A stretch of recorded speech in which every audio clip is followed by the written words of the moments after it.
All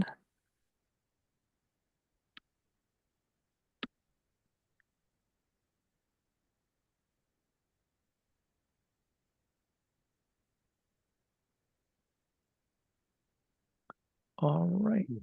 So hopefully everybody can see that presentation. And we are going to go ahead and get started. So I'm going to go over just a few of the program features, again, to help give you a sense for what our program is like and the requirements for the Doctorate of Public Health.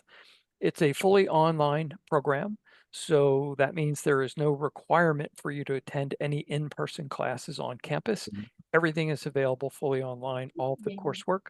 It can be completed in most students do it in about a 6-year period. The students that have graduated thus far have actually done it in a 5-year period, but most people are likely to be on track for up to 6.5 years. Took me 6.5 years. But you have up to a maximum of 9 years to complete the program. We require a minimum of 64 credits, of which 30 are based on our foundational competencies, 27 on the credits are based on concentration-specific competencies, which I'll talk about in a minute. And then you'll do 7 dissertation research credits as a minimum of 7 credits. We offer 7 concentrations. 2 of our concentrations, which you'll see in a minute, have multiple tracks. So I like to think about it as you have 11 different areas of study within our program to focus on. We admit somewhere between 100 and 125 students per year. We're just over 550 students in the program at this point. And we are supported by an executive committee, which governs the DrPH program here at the school. There are 6 subcommittees, and I'm not going to go into each of those in detail, simply to point out one, though, which is our student advisory subcommittee. It is chaired by students. It is staffed by students. So the membership of the committee are students. And that committee is there really to provide us input into the program. We have a number of different ways that we invite student input, but one of the formal ways that we do it is having the student advisory subcommittee, the chair and co-chair, sit on our executive committee, so they have voting rights into how we operate the DrPH program. So we do really want this to be a partnership between us, the program office, our faculty, and our students.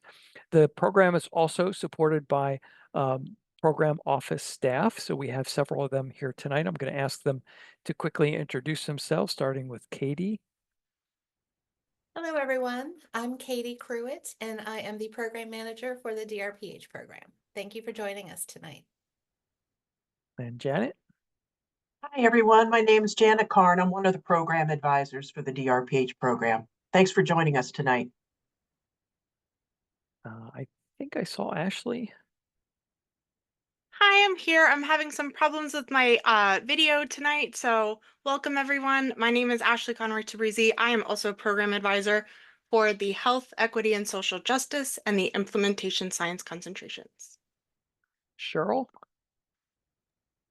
Hi, and welcome everyone. My name is Cheryl Flythe, and I am also a program advisor within the DrPH program. And Madison. Hi, everyone. My name is Madison. I'm the Academic Program Coordinator. Nice to see everyone tonight. Great. So that's our program office staff. We also have a deputy chair. So my partner in crime, I like to say, Dr. Renee Johnson, who's not with us this evening. So here's the slide that shows the 11 areas in which you can concentrate. So we do have the ability for you to customize a program of study within our DrPH program, but otherwise we have concentrations in environmental health, where there are 2 tracks: health equity and social justice, global health policy and evaluation, health policy and management, which has 4 different tracks, as you can see on the right side of the slide, implementation science, and our women's and reproductive health concentration. So when you apply to the program, you would be applying specifically to one of these 11 areas. So health policy and management, and then the public health informatics track. So your application should be specific. Your statement of purpose should speak specifically to why you would like to be in the DrPH program and in the concentration and track that you've selected. We have done a really thorough job of trying to map out what is a doctoral program. It is complicated. It has a lot of steps to it. So we have done a lot of work to help our students understand the progression, the steps that they would take. So typically on the left-hand side, you'll see the years there. That's just roughly speaking, in the first 1 to 2 years, you're going to be finishing all of your foundational coursework. You're going to be starting to take your concentration and track required courses during the first and second year. We have a DrPH seminar that all first year students complete. And then we also have concentration specific seminars that you would take in your first and second years in the program. As you move into years 2, 3, 4, you're going to be working on your practicum, which is a 100-hour work requirement. Most students complete that in their place of employment, but that doesn't necessarily have to occur there. This is where you'll be working on finishing up electives within your concentration and track. By the end of year 4, you should have completed all your coursework and you'll take a comprehensive written exam. And you will then start to work on the proposal for your dissertation. By year 5, you will have completed a school-wide preliminary oral exam in which your dissertation proposal is evaluated, and if given the go-ahead, you would then be able to move forward with your dissertation research, completing your final oral exam where you actually defend your dissertation by the end of year 9. So those are sort of the steps. On the right-hand side in the green, you can see the different elements kind of laid out there for you. Just very quickly, I'll go through the curriculum.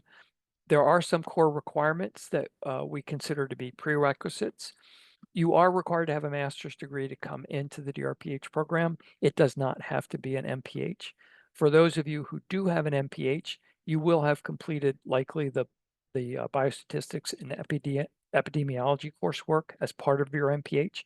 If you've done that within the last 5 years and it is a CEPH accredited program, you are eligible to take a waiver exam to complete the biostatistics and epidemiology waivers.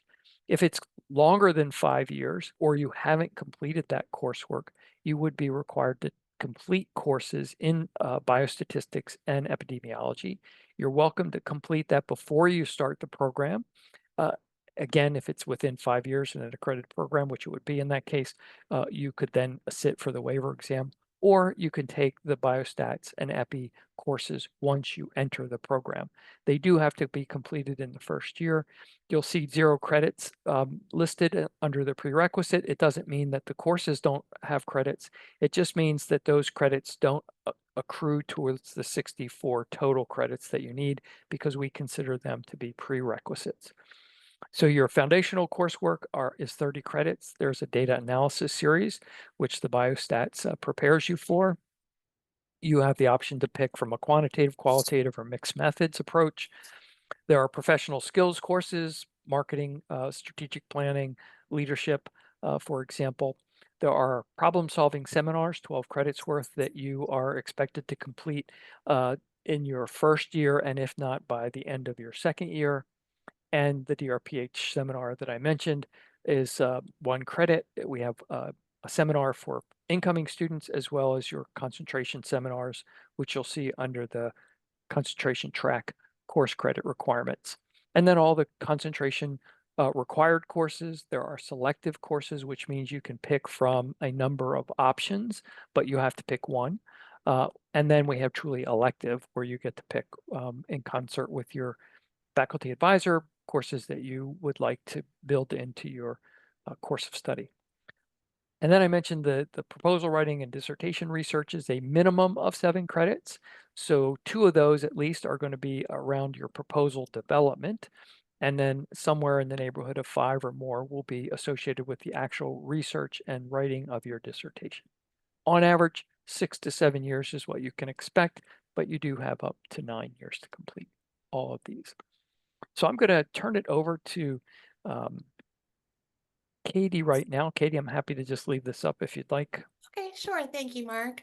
So hello again, everyone. I'm going to present some general information about our admissions requirements. And again, for those of you who attended any of our previous sessions, this might be some repeat information. And then afterwards, we really wanted to leave this session open for questions and answers, especially since our application deadline is approaching. We wanted to give applicants the last opportunity to ask burning questions about the application process. So we do have a work experience requirement. We require that applicants have a minimum of 3 years of professional work experience. This could be, it needs to be post-undergraduate. So if you were working full-time in your field while pursuing a master's degree, that's fine. But it cannot be while you are in undergraduate, your undergraduate years. As Dr. Biddle was mentioning earlier, an MPH degree is preferred, but we do accept students with other degrees. We would just ask that you spend time focusing your personal statement on why the DrPH and how your background and the degree is a good fit for you. And then also, if you don't have an MPH, we were mentioning the prerequisite courses in biostatistics and epidemiology. You may be required to take some additional coursework in those areas if you do not have an MPH. Your statement of purpose should be roughly 1.5 to 2 pages, and again, focusing on your academic and professional goals, how the DrPH program will get you to your goals. It is not meant to be a biography or a summary of your resume or CV. It is really meant to be tailored specifically to your interest in the DrPH program. Resume or CV is required. We just want to encourage you to highlight on your resume or CV the professional experience that is related to your area of interest. 3 letters of recommendation are required. They can be a mix of professional and academic. We recognize that some of you, it may have been some time since you've been in an academic setting. So professional recommendations are fine. And your recommendations should really highlight your strengths and ability for success as a public health professional. For professional recommendations, it must be a supervisor type role, not a coworker role, writing your reference. And then for academic, it should be a faculty or professor or advisor role, not a classmate writing your recommendation. And they really should be from people who know you and who can comment on your strengths and abilities. Academic transcripts, we do require all college and university level transcripts be submitted, regardless of whether you think they are relevant to the DrPH degree.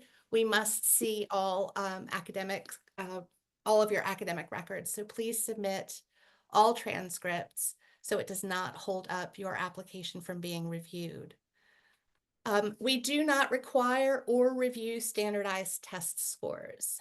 So no GRE or GMAT or anything like that is required. For international students, an English proficiency test may be required. So I want to encourage you to check the admissions website for the guidelines and testing options. But most importantly, for international students, your credential evaluations. This can be a very lengthy process, so please, I hope everyone has started this process if you're applying for this in this academic cycle. We will not be able to review applications if the credential evaluations have not been received by the deadline. So please start early. If we do not have them, your application won't be reviewed, but you may be able to apply, or you might want to consider applying for the next cycle. As part of your application, you are required to select a concentration and a track, as was mentioned earlier. And we're getting a lot of questions about how to pick a concentration or track. And our recommendation is really to take a look at the description of the concentrations, check out the curriculum for the concentrations to see if the coursework, if it aligns with what you're interested in. That's really the best way for you to determine which concentration is going to be the best fit for you.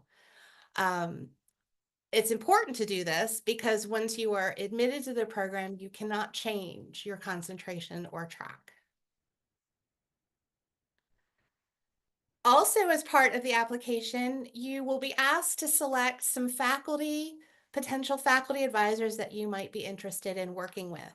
Again, this is another area that we've received a lot of questions about, and I want to stress that you should really just be looking at the faculty in our course directory and listing anyone that you think has the background or the experience or areas of interest that align with your goals and that you would be potentially interested in working with.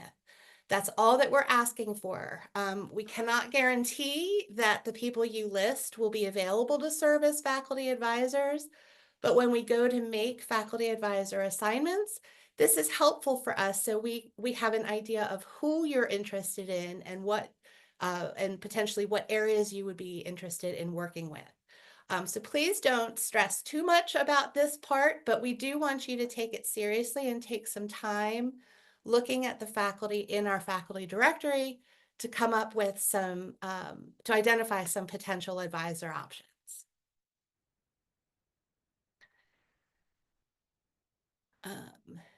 Okay, so the deadlines, the SOFIS application, you may know, opened in August. Our application deadline is December 1st. Now for this December 1st deadline, the forms that are required would be the SOFIS application form that must be completed by December 1st.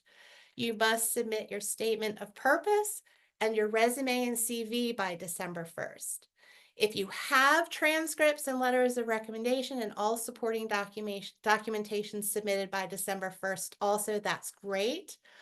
But for those supporting documents, transcripts, letters of recommendation, credential evaluations, English proficiency scores, you have a little bit of extra time.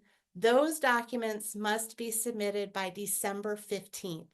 We have to have them by that point, or we're not going to be able to review your application.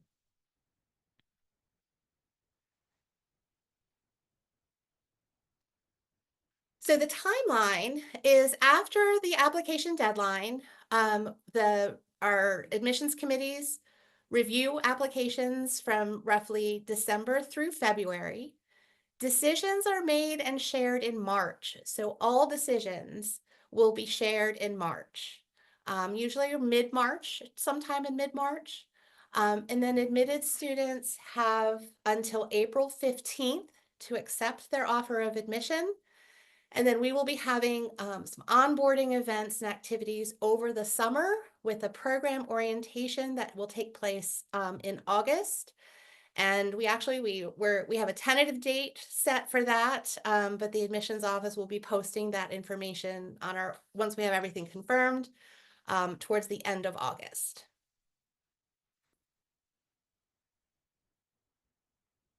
So this next piece of information is also really important for applicants to be considering as you're getting ready to apply, and that is how to pay for the program. Our tuition and fees are listed on our website, the link there. This has the information for the current academic year 2024-25.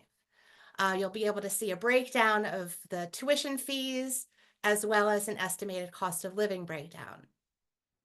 Our students primarily pay for the DrPH program out of pocket. Some students are able to identify additional funding sources, whether it's a tuition benefit through their employer, federal financial aid, certainly, military funding, other external scholarships. As far as institutional funding from the DrPH program, that is very limited. We do have some funding available, but it is more on the nominal scale. And students should really be identifying other sources of funding for the program.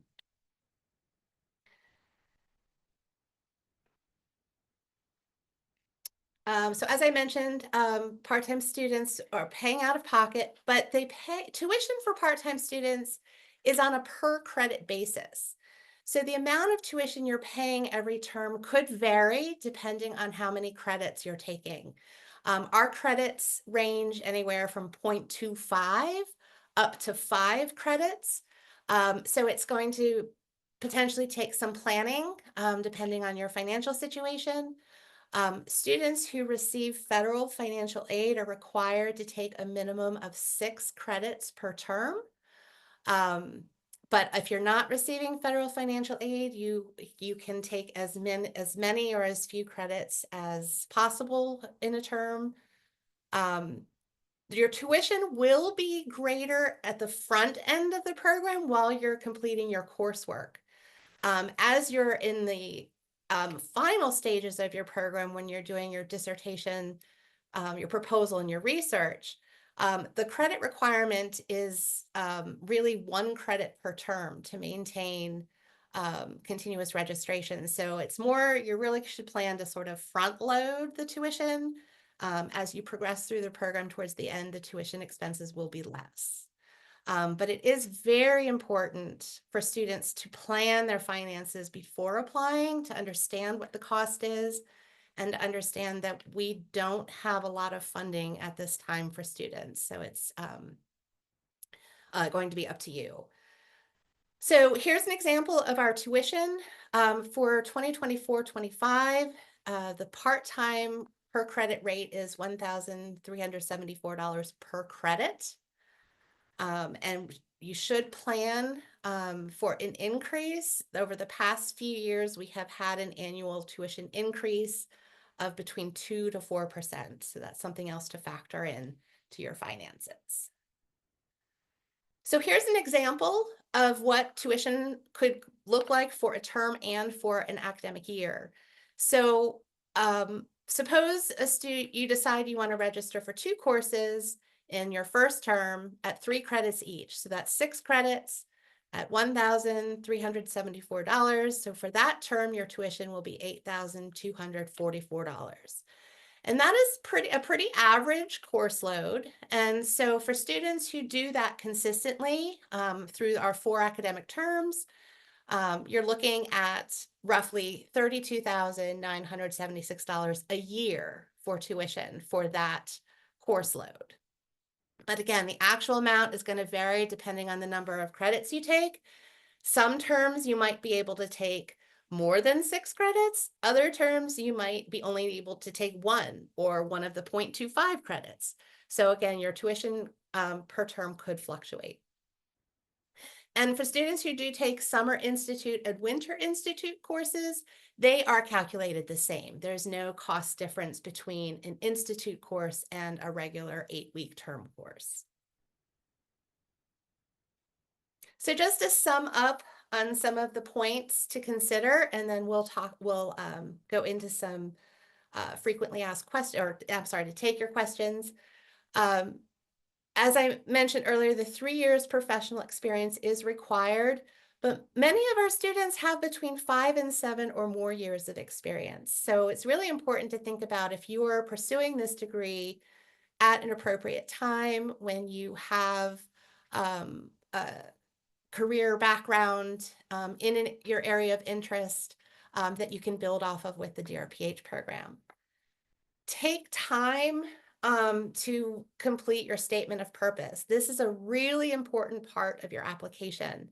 And the admissions committee really wants to see how your professional goals and interests align with the DrPH program and how the program is going to help you get to where you want to be in your career.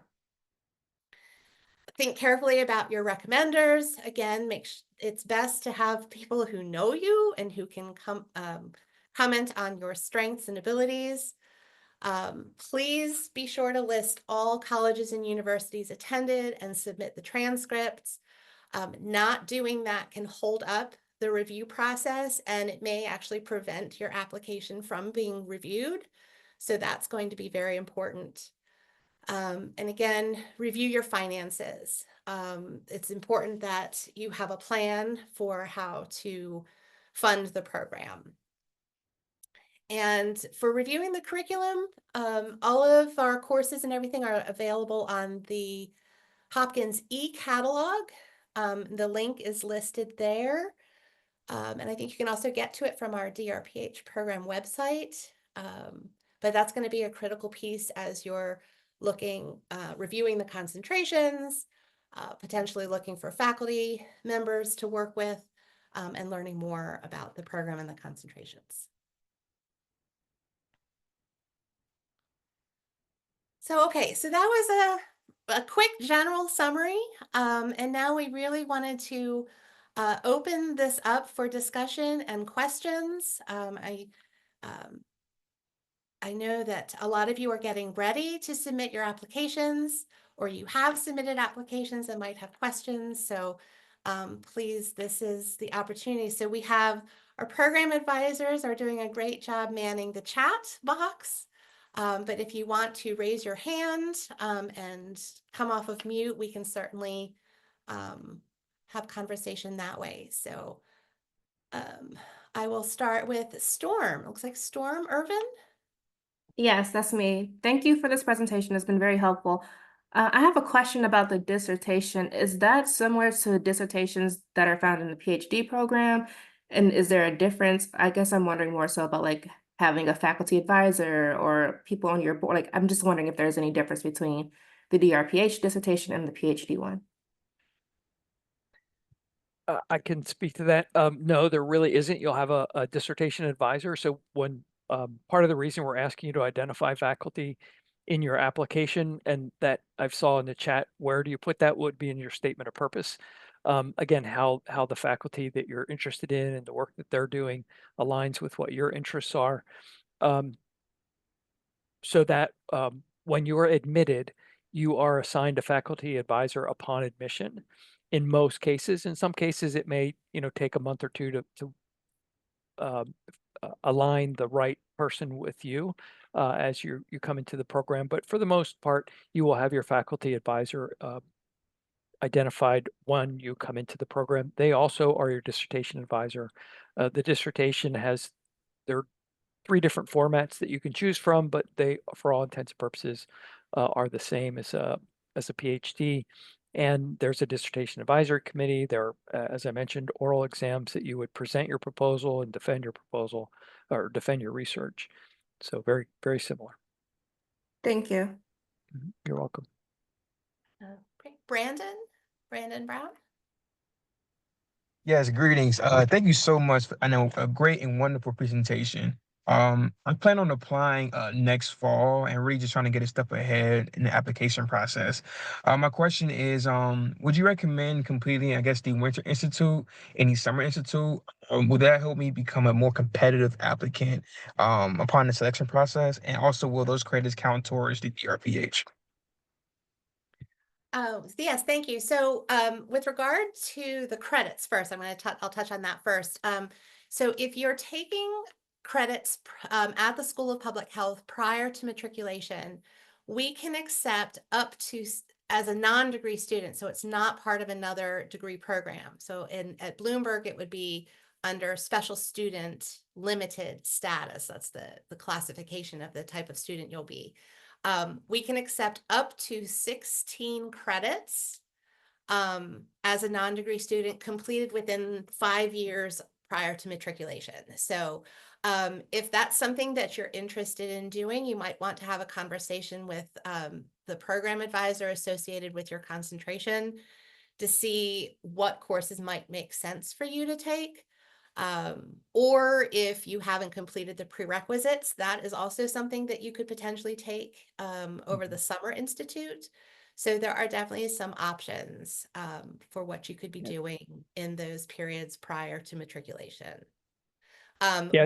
So if But you would also definitely need to be submitting those transcripts as part of your application. So yes, that would certainly be considered as part of your application. Yeah, and Brenda, that's what I did. I wasn't certain that I was going to do the doctoral degree. So I took a few classes just to see if I could actually do it. And this goes back a few years, but that's what I did. Ah, nice. That's perfect. Yeah, I plan on taking a few classes over the summertime and maybe even one class during the winter time. But that's perfect. Thank you so much. Thank you. Hema Sharma? Hi, good evening. Just echoing some of the others here. Thank you so much for your time. Really appreciate this opportunity. I had a question, and I apologize if you had reviewed this in the beginning of the call. I had to hop on a little late, but I had read online that part of this program, we need to be, of course, working full time and continue to have continuous employment. I'm a little concerned simply because of I'm a federal contractor and that space can be a little bit unstable. If we do lose employment or if there's a gap in employment, even if it's just a few days, a week, a month, is that acceptable while we're enrolled in the program? And if so, how do we navigate that space? Yes, so yes, the program is designed for the working professional. So it is offered on a part-time basis, but we do have students who may take gaps for personal reasons or they're in job transitions.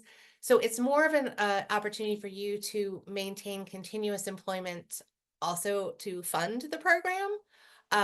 But if there is a gap or you need to make a transition, that's also fine. Understood. Thank you so much. I think Sam Bowen is next. Yeah, thank you. I have two questions. So one related to the field experience or the applied practice that you mentioned a lot of folks do it in their place of employment. I'm wondering what sort of supervision or oversight is necessary for that. So it's common in other fields that your like supervisor needs to have a certain degree or credential in order for that to count towards your applied hours. So that's my first question. And then the second one is, so knowing this program is intended for working professionals, do you all have an hour calculation of like roughly how many hours a credit works out to in a term so people can sort of plan around other obligations? Yes, I can. So for the preceptor, there's a process for, so again, most people do it in their places of employment, which is perfectly fine. You don't have to do it in your place of employment. You would work with your faculty advisor to review what it is. In our handbook for students, it describes what counts, what's eligible to be considered as a practicum. So you can work with your faculty advisor to see, this is what I'd like to do. Does it meet the criteria? One of the criteria is that you have one of the criterion is that you have a preceptor. There isn't a degree requirement per se, but there is some requirements around what the preceptor is responsible to do. It's again, just help work with you to oversee what you're doing, assure that the competencies that you identify that you want to develop as a result of this practicum experience actually, come to fruition. They have to sign off on the practicum form. The faculty advisor signs off on it. So we have a process, and it's fairly well articulated in terms of, how to navigate through it. Again, our program advisors are available to walk through that as well. So it's a pretty straightforward experience. I'm sorry, I forgot the second part of your question. It was a separate question around, have you all done any sort of time calculation on Yes, roughly sorry. how many hours per credit? Yeah. Yes. So essentially, one credit is 3 hours. So a 3-credit course is 9 hours of work per week. And that includes the work that you would have to do as part of the class, any readings, any assignments is our general calculation. So it's about 9 hours, 3 hours per 1 credit. So a 3-credit class would be 9 hours.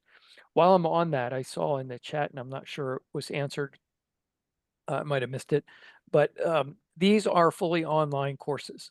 What does that mean? These are essentially online courses. They're recorded content that you listen to.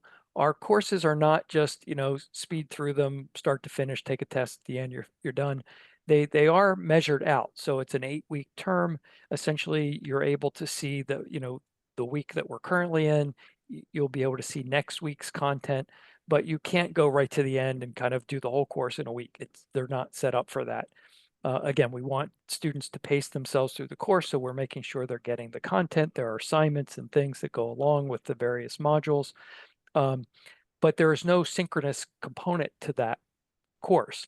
So someone was asking about the days and times. There are no days and times. Within each of these courses, however, the faculty do have synchronous sessions, live talks, just like this. We're on Zoom together, we're talking, we may have a guest speaker, we may be talking about a case, going over the problem set, whatever. Those are scheduled. Typically, there are 2 to 3 of those in an 8-week course. It all depends on the faculty member, but those are scheduled in advance. It's on the syllabus. You can see exactly when those live talks, as we call them, are scheduled, so you can build them into your calendar. Most times those are in the evenings, because we again recognize that people work unless it's otherwise established by the faculty and the students in the course for other times during the day. Those synchronous sessions are recorded. If you're not able to make them for some reason, they are required, but if you're not able to make them, you do have the ability to listen to them online.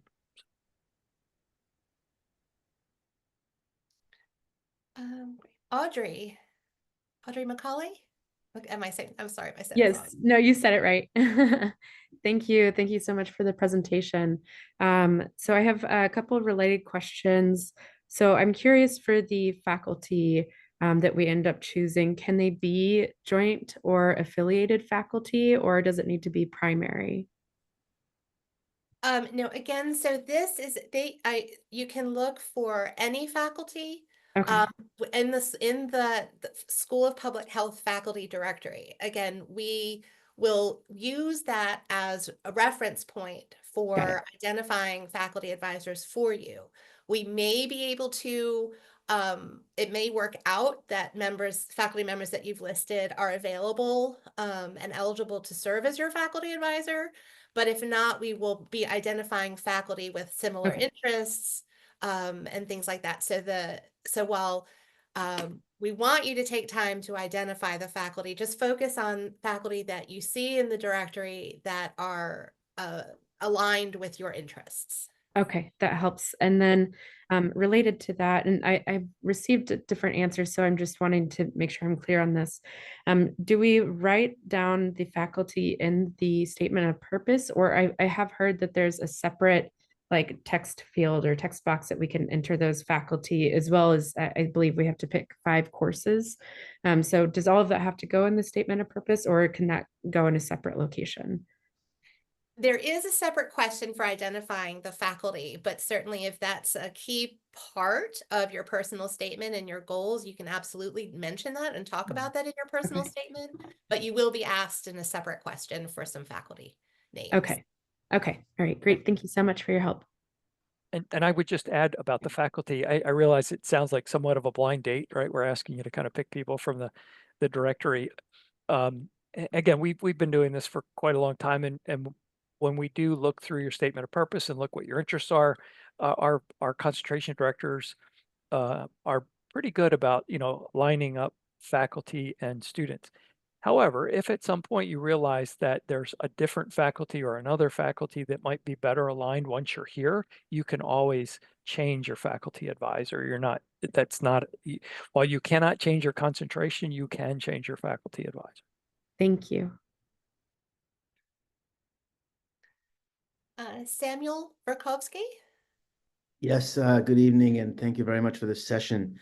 One question. So the person right before me asked a question that was answered. So thank you for that.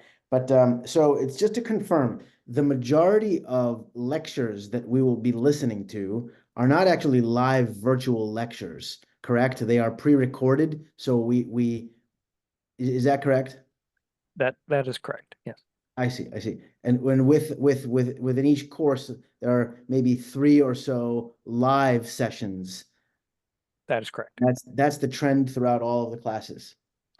Yes, that's what an online course is here at the Bloomberg School. Okay, thank you very much. Now, in terms of, this is a more technical question about official transcripts. So I understand that official transcripts are, my official transcripts will be all in by December 1st, but SOFAS has this official or professional transcript entry, and that does not begin until the application is formally submitted. So if that official transcript entry process takes place after December 1st, but my official transcripts are actually submitted to SOFAS, does that suffice? Cheryl, I might turn to you about that. Sorry, I was in the chat and I heard that half of the question and I figured that I will be asked to answer. And it sounded like it was a long question, so I'm sorry to have to ask you to repeat it. Could you say that once more for me, please? Yes, sure. So my official transcripts will all be in by the December 1st deadline. Is submitted to SOFAS. However, SOFAS has this, then you once they receive the transcripts, then you need to officially enter them into SOFAS line by line. But I'm gonna have the professional transcript entry process do that. But that doesn't commence until you formally submit your application, which would probably occur after December 1st. So my question is does it suffice that my official transcripts are into SOFAS? Does. And you should be able to still submit it, especially since you are taking on the option to have SOFAS enter line by line for you. So, and this is for everyone, please submit your application by December 1st. Then allow yourself that 2-week grace period to get all of your supporting documents in. Thank you very much. You're welcome. You're welcome. Thanks, Cheryl. Ayala, I hope I'm saying your name right.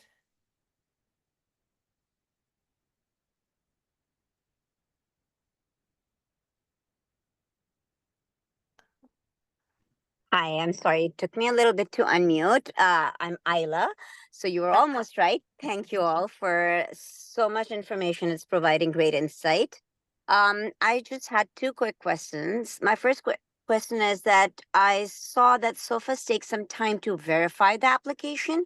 As long as we press submit by December 1st or before December 1st, do we have to give additional time for SOFAS to verify the application? So like, do we have to do it a week in advance from December 1st, or would December 1st be fine? December 1st will be fine. Okay. And my second question is regarding, thank you for posting the faculty directory in the chat, but I just wanted to know that is it recommended to get in touch with faculty beforehand during the application process to make sure that there's somewhat of a good fit? Thank you. Yes, we don't recommend that you reach out to faculty at this time. I think if you go to the faculty directory, their bios are there with their research interests, their background, things like that. So I think you should be able to find the information there. So we would just recommend that you look at the faculty directory. All right. Thank you. That answers the question. Thank you. Prabhavi? I hope I said your name right. Yes, you did. The H is silent, if that helps at all. But thank you, and thank you for holding the information session. I'm hoping that you can speak more about the application review process. I'm specifically curious if there's separate admissions boards for each concentration and track, or are all applications reviewed by the same board? Yes, no, they are. Your application will be reviewed by the admissions committee for each individual concentration and track. So that's why you're being reviewed to be admitted to that specific concentration and track. So you're only being reviewed by the admissions committee for that concentration and track. Wonderful. Thank you so much. Julia. Hi, thank you so much. This has been really informative. I have a couple questions. My first one is about, I guess, kind of selecting a track in general. And some, I guess, the flexibility of the program. So if there is, say, you're interested in one track, but you did want to take a couple of those electives or selectives from a different track, is there any flexibility in there to do that? And at what point, if some of your interests might lie in these other areas, do you suggest kind of committing to that custom track? I know that's probably somewhat subjective, but yeah, that's my first question. Yeah, so with regard to concentrations, they do have elective courses, and you can work with the concentration directors if there are electives that you're interested in to complete that might be outside of that concentration. It would just need to be reviewed and approved to make sure it aligns with your goals. But yes, you can look at courses, elective courses outside of the concentration. Okay, great. Thank you. And then real quickly, my second question is, so if all of, there's a couple, it sounds like maybe 3 online, live sessions, and you do have like a faculty advisor, I guess to what extent, like how are you really able to work with them within the program, other than just sort of kind of talking to them about your curriculum and like advice in the practicum? How do you connect with other students within your cohort, and then also your faculty advisor? Like what role would they play in your study? So I'll start. Yeah. So there's a lot. There are a number of ways that the students can engage. So we do recommend that the student and their faculty advisor touch base at least once a term. So again, there are 4 academic terms. Each term is 8 weeks long. We're not a semester-based school, so a course is 8 weeks long. And so that's one way. Your concentration directors, as I mentioned, have concentration seminars. And for the first 2 years, you're required to attend those seminars. These are monthly. And this is where you can really develop a community with the other students that are in your concentration. So we would all be on the concentration seminar Zoom together for everybody who's in the environmental health security track, concentration and track. So that's another way. After year 2, students are encouraged to stay in contact with their concentration, even though they may be finished their coursework and working on their dissertation, because it's good for the students that are further along in their DrPH journey, as we like to call it, to kind of talk to the students that are earlier in their journey and share their experiences. You have a program advisor, you've met them earlier. So for each concentration, for example, health policy and management is Janet. That's another person that you have as a resource to help guide you through the logistics of this program, whereas your faculty advisor is really going to be helping to mentor you along, not only in thinking about your dissertation and helping to kind of, align the coursework with your goals, but also to talk to you about, career, what it's going to look like post doctoral degree. So I hope you get a sense that there's a lot of opportunity. We really work with our students to remain engaged. I think it is one of the biggest challenges to an online program is to stay engaged, to connect with faculty, to reach out to them. If you're taking a course with a faculty and they have a live talk, join the live talks. It's a great way to get in front of them. If you have a question and they have office hours, take advantage of the office hours. Almost every faculty member has office hours throughout their course with themselves, and also the TAs that support the course, teaching assistants, also have office hours. So take advantage of all of those opportunities to really connect with the faculty, your fellow students. Slack, there are a number of different chat groups that take place within the DrPH program, both within a concentration as well as across the program. So there's a lot of connection with students to students.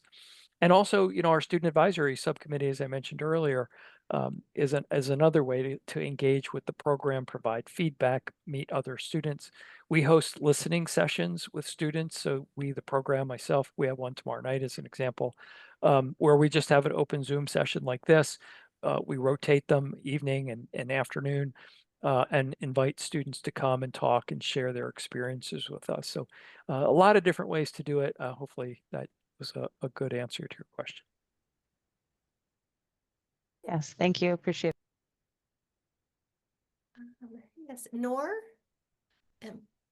Yes, thank you so much for the presentation. I actually have three questions. So first one, I am an international pharmacist. I sent my document to the ECE about 6 years ago. Is ECE acceptable? Yes. Okay, sounds good.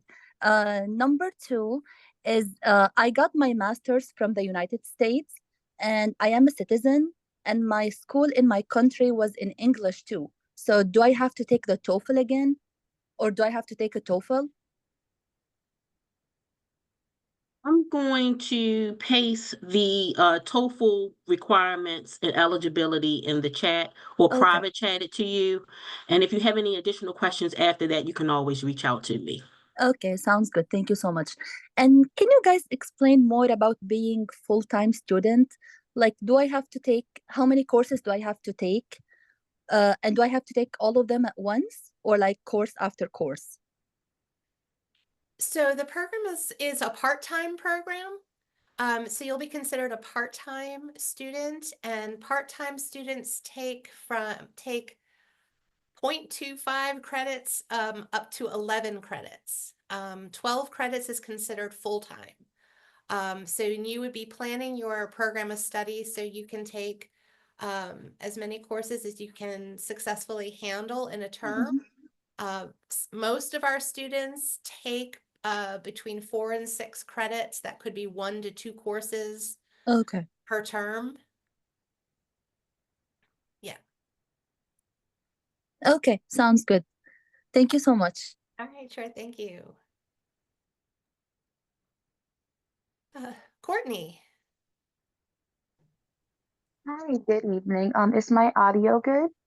Yes, I can hear you fine. Thank you. Okay, perfect. So the question that I have is just pertaining around just community among students as they navigate the program, especially since it's fully online.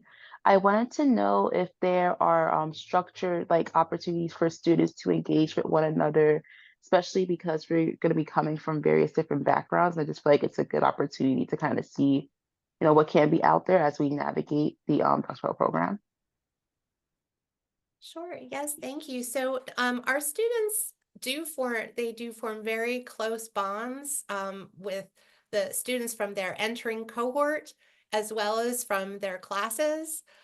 You will get to know your students very well through the live talks, through group projects. As far as structured events go, we do have if we do have some receptions on site in Baltimore in the Winter Institute and over the summer. And certainly there's a graduation event reception that we have as well. But we also have alumni events around the country, around the world actually, that a lot of our current students go to if they're in your area. And that's a way to meet other DRPH students, but also other students and alumni from the school in general. We also had a large contingency of students go to the recent APHA conference and got together. We have a great photo of current students and alumni together at that event. So there are definitely opportunities for forming community with other students.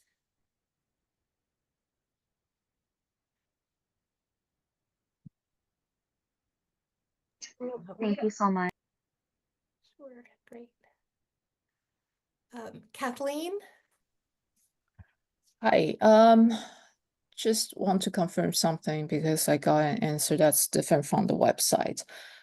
So I attended schools all in English speaking Canada. Do I need to have credential evaluation done? No, if you if the instruction of study was English, you do not Yes. have to have a credentialed evaluation done. So I don't need to go through WES. No. Okay, because that's the answer I got in the chat that okay, thank you so much. Yeah, if there are any questions about that, please go to the admissions website and look at their information for the credentialing requirements. Sorry, one more question. So, it sounds like there aren't any live classes held, but every week, but potentially some live discussions. We would know the timing of those live discussion ahead of time, correct? Yes, so for online courses, which are asynchronous, the schedule is available.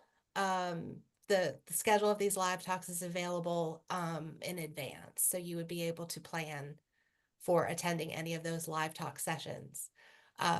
We do also have courses that are considered hybrid, which are live online. So that's another course option, but the online courses are asynchronous, as Mark was mentioning earlier. But if there are also hybrid course options, which would require you to be online live. And that information is all available in our online course directory, which tells you when, where, how a course is offered. Okay. Sorry, one more question. On sofas, there is a place to upload on official transcripts, but there are only certain number of files that we can upload. Is there going because there aren't enough spaces for my unofficial transcripts, but I have all my official transcripts in Sofas. Would that be a problem? I'm going to suggest that you reach out to our school central admissions office to get some assistance with that. Okay. Okay, thank you. You're welcome. Thank you, Kathleen. Funmi? I'm sorry if I'm not saying that correctly. Yes, good evening. That is Fumi. You got it right. How are you doing today? Good, thank you. Thank you for joining tonight. Thank you for having us here too. I have two questions. And firstly, can all the references be from directors and managers you have worked with? If they were in a supervisory role to you, yes, we don't, they generally don't want colleagues or coworkers. But if it was a supervisory type position. Okay, because why I asked the question was that the academic reference I wanted to use, I'm not sure if it's still in my in the university I went. That was at Lamar University in Beaumont, Texas. I'm not sure it's still there because that's someone that I know knows me very well in his class. Yes, and we recognize that. So if you're submitting all professional recommendations, that's fine, as long as they're not from coworkers, but more a supervisor position. Yeah. Yeah. Then lastly, my last question is this. I know there's a fellowship program that does the scholarship for the John Hopkins fellowship, I think Bloomberg fellowship program or something like that. Is that a different program from the DrPH program itself?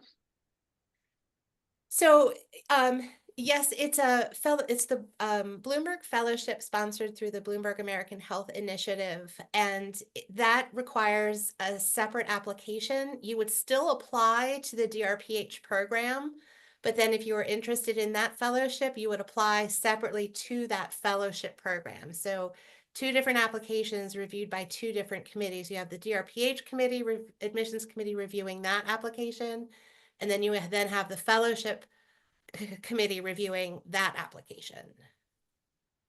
Okay, I got it. Thank you so much. That's my questions. Okay, thanks.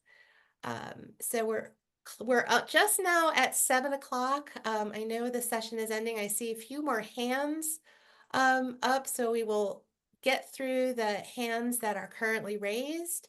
And certainly if anybody has any remaining questions to add in the chat box.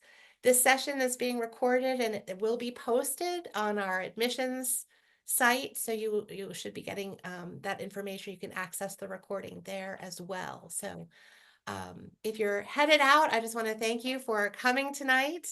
It was great to see so many people join us tonight. Please let us know if you have any other questions. But I'll just take these last few remaining questions. Raphael? Yes, good evening. Thank you for having this very insightful session. My question is related to your admissions process.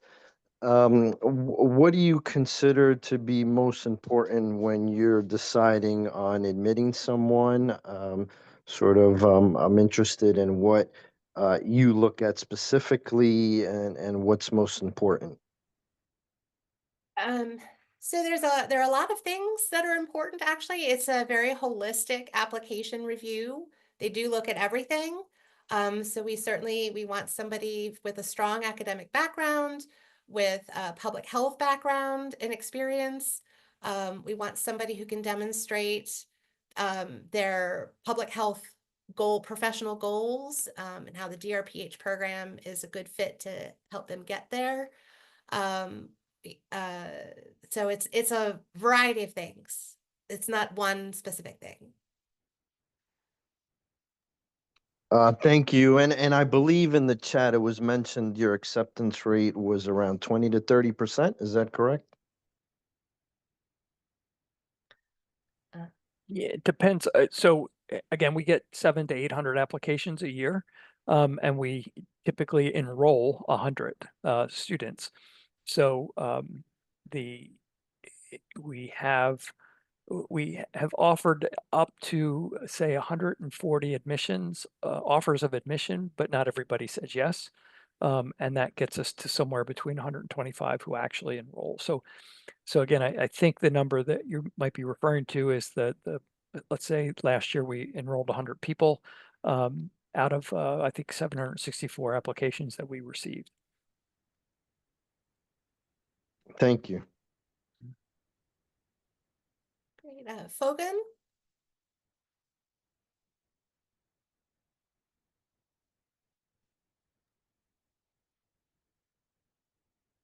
Hi, I'm sorry if I'm not saying your name right.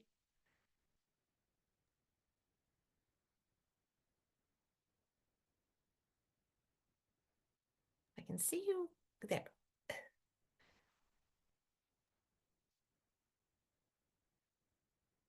Fogan, let me go on to the next person. I'll come back to you. It looks like you're having some trouble unmuting, but hang on, I'll come back to you. Okay.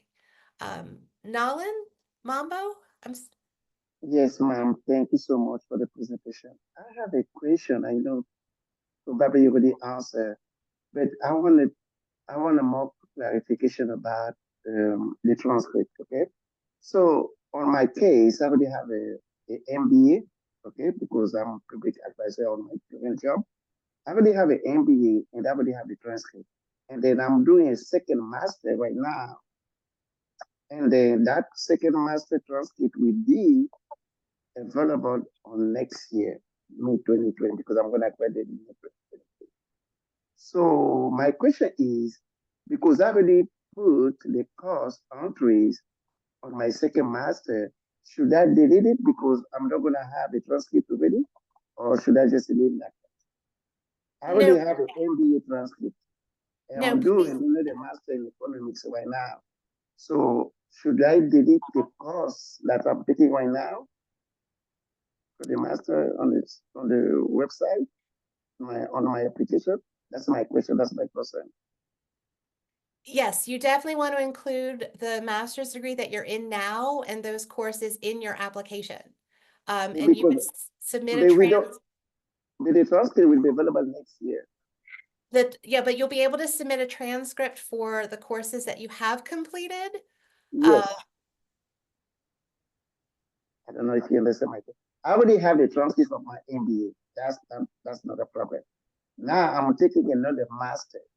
That transcript will be available next year on May.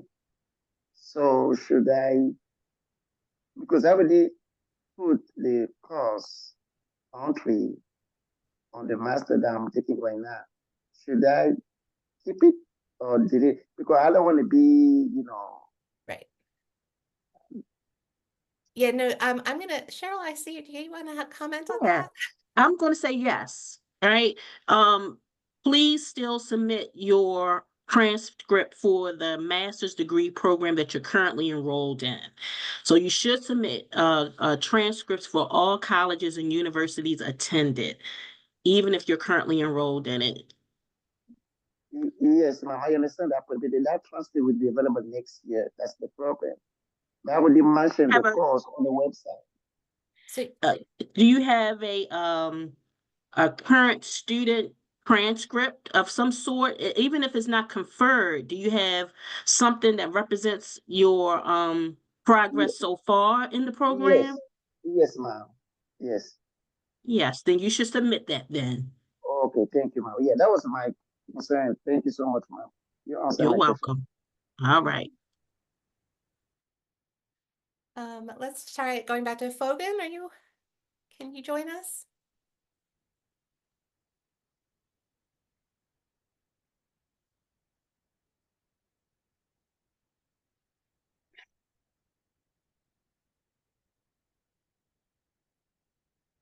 Oh. I'm not sure what happened to Fogan. All right, let's Keep on. see. Is it Ching? She? Yes, this is Xing. Yes, Thank you very much for your time, and thank you very much for holding this section to get us familiar.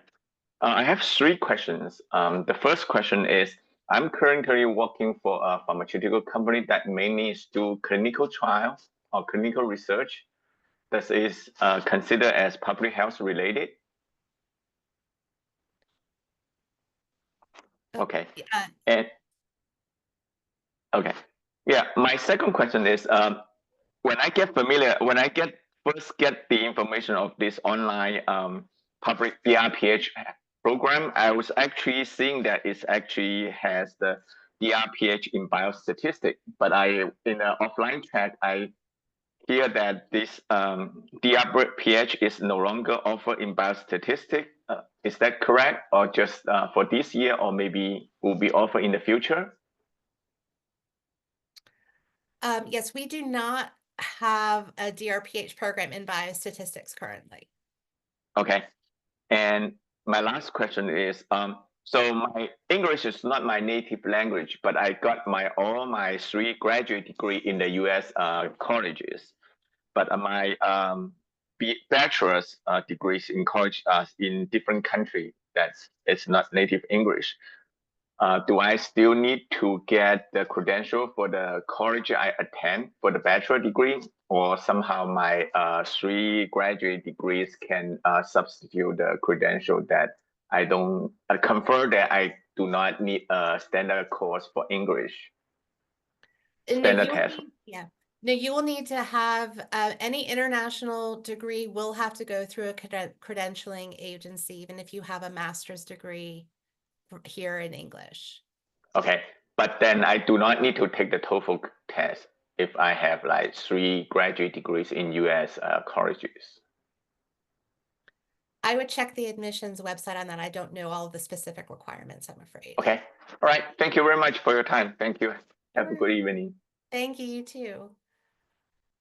Okay, our last question for this evening, Deandra. I hope you can hear me. Will there be concentration specific sessions? I looked around on the tracks, but I wasn't quite clear on where something like environmental policy would fall, if that's more on the environmental track or the policy track. And I was wondering if there are sessions around each concentration where we could dive a little bit deeper, or opportunities to connect with the departments to figure it out. So we had sessions with our open house. We had breakout sessions with the concentrations. But these general sessions don't have individual breakout sessions in the concentration. I would encourage you again to look at the courses as part of each concentration and track to see which one aligns more with your interests and your goals. And then just a follow-up question. If I were to self-determine that I needed a custom track, that happens before. Are there opportunities if you fall within a certain concentration and you realize you need to customize the track? Can that happen post acceptance?